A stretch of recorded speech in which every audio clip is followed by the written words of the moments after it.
dengan nanti dedolarisasi terjadi atau mungkin tidak lagi menggunakan dolar begitu ya sebagai alat tukar atau sebagai salah satu patokan currency kita, ini akan cukup berbahaya nggak sih untuk pasar saham kita begitu ya, rupiah kita nantinya akan seperti apa? Karena kan kita tahu bahwa selama ini ya kita masih direct oleh pasar asing gitu ya, investor asing Mhm. gitu. Nanti dengan kita tidak ikut dalam currency-nya di dolar, akan seperti apa nanti warna pasar kita khususnya di pasar saham?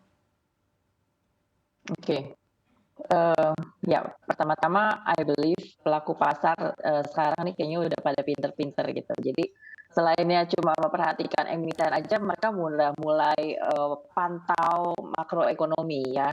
Dan seperti kita tahu juga ternyata pertumbuhan ekonomi Indonesia tuh GDP kita jauh lebih tinggi daripada US gitu. Dan, baru-baru ini aja juga IMF tuh merilis mereka memotong proyeksi, pertumbuhan ekonomi global tapi lucunya, menurut mereka perhitungannya emerging countries, seperti kita nih Indonesia, justru pertumbuhan GDP-nya itu bisa di atas 4%. Sementara, negara maju macam US itu ya masih berjuang gitu di sekitar 1 sampai 2% pertumbuhan ekonominya. Nah, mmm jadi, data-data makro fundamental seperti itu juga, rasanya, pasti akan diperhatikan oleh para pelaku pasar, tentunya juga, secara logik aja deh, kalau fund manager itu ingin, menaruh uang mereka, menaruh dana mereka gitu Mhm. di negara dengan perekonomian yang lebih kuat, ya nggak sih? Nah, ketimbang ya walaupun US masih punya label sebagai negara maju, tapi Indonesia juga nggak bisa dipandang sebelah mata saat ini gitu. Jadi, saya rasa itu tidak akan membuat guncangan yang gimana-gimana, buat pasar saham kita, apalagi gerakan ini juga udah mulai, udah mulai nggak cuma di Indonesia doang gitu, tapi udah mulai meluas ke global. Oke, berarti tidak akan berpengaruh begitu ya. Tapi secara keseluruhan pun market atau pasar saham akan cukup menarik-menarik saja begitu ya. Walaupun kita tidak lagi menggunakan nilai tukar kita tidak lagi nanti acuannya ke dolar Amerika Serikat ya Bu Lisa.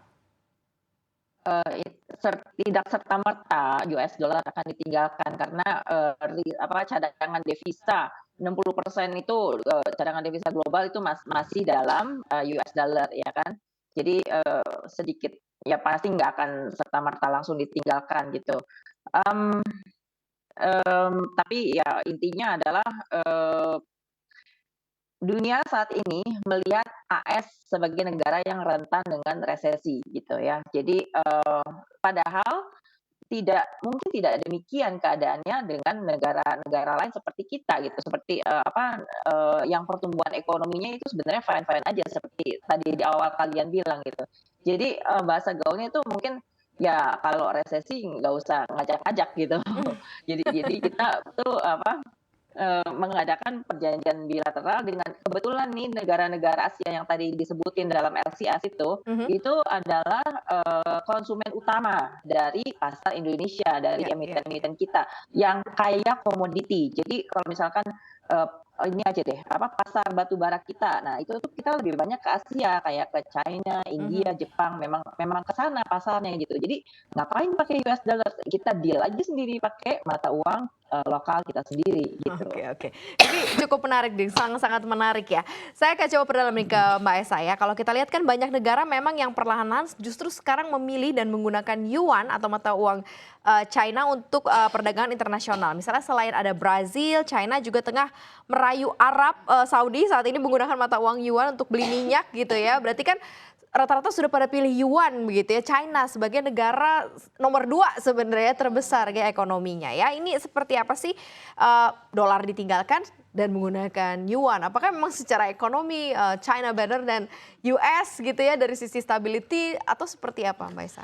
Kalau kita melihat kan memang China sangat agresif ya untuk mengkampanyekan Mhm. yuan sebagai mata uang internasional. Tapi kalau kita lihat di porsi cadangan devisa global itu masih sangat kecil, sekitar 2,7, sementara dolar kita lihat 58,4%, kemudian nomor 2 ada euro 2,5, kemudian yen Jepang itu sekitar 5,5, kemudian pound sterling 4,95. Jadi memang porsi yen masih sangat kecil, dan upaya Cina itu untuk memperbesar ya porsi yen ke cadangan devisa global itu salah satunya dengan bilateral trade ya, karena kita tahu Cina itu apa sih yang Yuan tidak ya, dijual porsi yuan. Cina ya, Yes, benar. luar biasa, ekspornya nomor 1, dan Ya. Cina itu sangat diuntungkan sebagai eksportir terbesar di dunia ya, mengalahkan Amerika. Ini yang membuat mereka mungkin mempermudah untuk negosiasi, seperti kita lihat dengan Brazil itu lumayan sangat besar ya, $117.